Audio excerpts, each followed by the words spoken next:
Hello, everyone. Welcome to our one-on-one YouTube series. Pleased to be joined by Super Bowl champion, former Packers fullback John Kuhn. John, you were on the field in Brazil, down in Sao Paulo. What's going through your head when you see Jordan Love go down with that injury?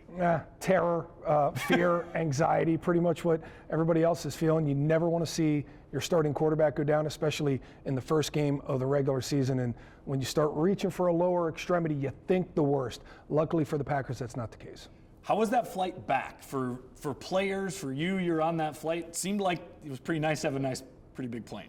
Yeah, I mean, we had a comfortable plane, but you never feel comfortable after a loss, and this team took no exception. Obviously, you start thinking about some of the mistakes that were made in that football game, and then you start thinking about some of the good things and how close you really were to coming away with a Week 1 victory against a really good football team. So a little bit of toughness, but this team will learn from that, just like they had their losses last year.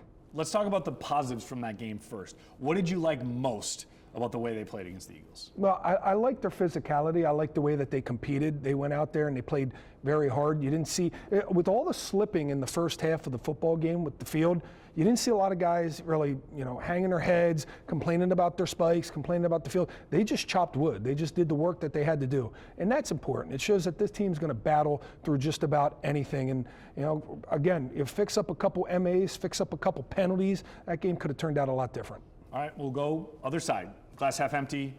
What disappoints Matt LaFleur in your mind? What do you think? The penalties, right? First and foremost, the penalties. You can't have that many penalties the way that they did. They had some absolute drive killers and some drive extenders on the defensive side. Whenever you extend a drive with a penalty, you're giving a team a free first down. Those usually result in points, and unfortunately, you saw that happen on Friday. And then they crushed themselves a couple times, took points off the board once with a penalty, and then absolutely stymied a couple other drives with penalties first and foremost, and then a couple of MAs. And you can understand a few MAs early in the season. I feel like this was on the heavy end of the MA side.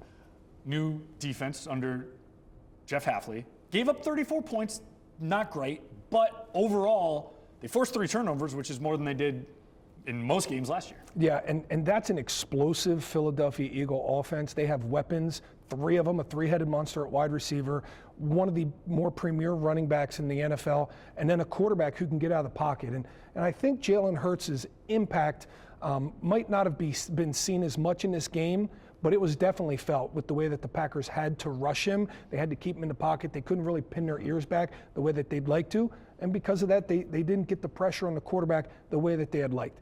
They could hold up a little bit in the back end, a little bit better.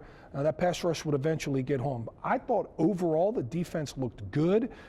Definitely turning the ball over was a bright spot, something they struggled with interception category last year. And if they can start making some of the little plays, some of the 3-4 yarders, turn those into 1-2 yarders, this defense could get a lot tougher. On the offensive side of the ball, Jaden Reed looks like an absolute weapon. Had 2 touchdowns, could have had 3 if it wasn't called back. I know Matt LaFleur says he wants to vomit whenever he uses the term #1 receiver, but this guy can do anything. Yeah, and pretty much everybody in the receiving room can do anything. I mean, Christian Watson, you saw him call a touchdown from a slant, from a slot position. Romeo Doubs, you saw work the outside very well in this football game. And Dontavian Wicks, we know what he can do, going forward this season. So it's kind of next man up. Whoever's turn it is, it's time for them to elevate their game. One guy I'm not worried about ever elevating his game if his number gets called, number 11. Yeah, he's really good. Let's look forward to the home opener against the Colts. Matt LaFleur said it's, unless Jordan Love is cleared with that MCL sprain, it's going to be Malik Willis as the starting quarterback. What are your thoughts? Well, I think it's time for Matt LaFleur to get in his bag and start early game planning, going to school and getting in that game plan room with the other offensive coaches, seeing what Malik Willis does well, understanding the film that you have of him from his previous years and what you've seen of him already in practices, and take what he does well, simplify the game plan for those attributes, and tell everybody else the burden's on you to raise your level so that this guy we can keep it simple for. He's only going to be a Green Bay Packer for about 17 days when he takes field against the Colts. That's going to be tough to get an entire playbook in, but you can raise your level at every other position. That's what I'd be telling my team. How much do you think Matt LaFleur is trying to get in contact with his buddy Mike Vrabel, who was the coach for the Titans when Willis was there, had to go through a couple times? He put together some good game plans for them, almost upset the Colts the Chiefs one time when when Willis was QB. Yeah, I mean, possibly, but here's the deal.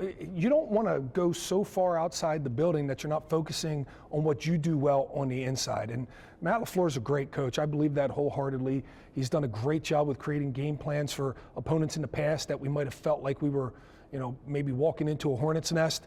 He surprised us before with the way that this team has performed. Would not be surprised if the Packers go out there and put a good performance out on Sunday. And they have another dynamic quarterback to have to deal with. Second-year guy Anthony Richardson, up and down, but his mountains are pretty high. Yeah, and you're going to have to take away the big play when it comes to Anthony Richardson. To the Packers' benefit, they had just played a quarterback that was pretty mobile in Jalen Hurts, and they did a good job of keeping him in the pocket, not letting him get loose and get outside. It's going to be pivotal with Richardson. A younger quarterback, that's generally where you go to first as a younger quarterback, is to use your legs. Their point of emphasis, keep him in the pocket. He still has that hose, though. He can still throw that ball very, very well. Give him some confusion, give him some disguises on the back end. You might need to win this on the defensive end of the football, defensive side of the football, and the Packers might have to game plan in order to do that. We'll see if they have Jordan Love. That's TBD at this point, probably more unlikely than it is. Our first edition of our YouTube one-on-one series. Make sure to watch our series on our Fox 11 YouTube page.